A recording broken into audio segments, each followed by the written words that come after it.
Our story today is entitled Elisha, Man of Miracles. There weren't enough oxen to pull the plow. One more was needed. That didn't stop a young farmer called Elisha. He simply teamed himself up with the oxen, taking the missing one's place. He must have been a strong, clever, hard-working man.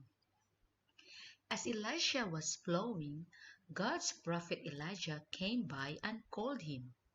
The young man left his farm to be God's servant. One day, God took Elijah to heaven in a whirlwind. Now Elisha was God's prophet to Israel. Though Elisha was sad because Elijah was gone, he prayed God would give him power like Elijah's. Elisha picked up Elijah's cloak and struck the river's flowing water as Elijah had. The water divided.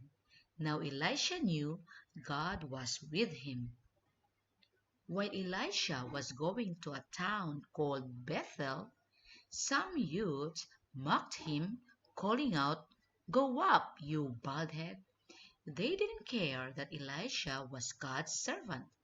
A shocking thing happened to them. Two female bears came out of the woods and mauled 42 of the youths. One day Elisha met a widow who owed money which she couldn't repay. To get his money, her creditor was going to take the widow's two sons as slaves. "Go, borrow vessels from all your neighbors, empty vessels," Elisha said. God was going to do something wonderful for that lady. The widow had only a small jar of oil in the house, but from that small jar she poured enough oil to fill all those vessels. If they had bathtubs in those days, do you suppose God would have filled those too? The widow sold the soil and saved her sons. Another lady and her husband made a special room in their home so Elisha could live there when he passed through. In the room they put a bed, a table, a chair, and a lampstand. That room was always reserved for Elisha. Elisha wondered how he could repay this couple's kindness. When he learned they had no children, he said something the lady could hardly believe. "About this time next year you shall embrace a son." Sure enough, a year later the baby was born. Some years later the same child was in the field with his father. My head," the boy cried. When they brought the boy to his mother, he sat on her knees till noon, and then died.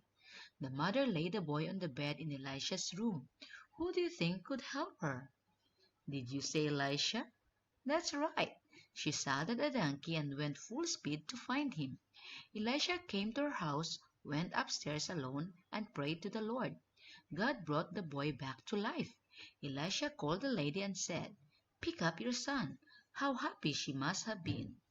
In the nearby land of Syria lived an army commander named Naaman. He was brave and strong, but he had an awful skin disease called leprosy. Naaman's wife had a little slave girl who had been captured from Israel. This little girl said, "If only Naaman were with the prophet who is in Israel, for he would heal him of his leprosy." Naaman set off at once to see the prophet. He took silver, gold, and beautiful clothes as presents. Elisha's servant came out and said, "Go and wash in the river Jordan 7 times, and you shall be clean." Naaman was furious. Couldn't he wash in the clean, fresh rivers of his own land, Syria? Angrily, he turned and headed homeward. Fortunately for Naaman, his servants talked to him into obeying Elisha's command. So Naaman went down and dipped in the Jordan 7 times, and Naaman the leper was healed. Then Naaman worshipped the true God, Elisha's God, the Lord who had healed him of leprosy. God used his servant Elisha even after he died. One day a man was buried in the cave where Elisha had been buried long before. When the man's dead body touched the prophet's bones, the man revived and stood on his feet. Truly God showed his great power through his faithful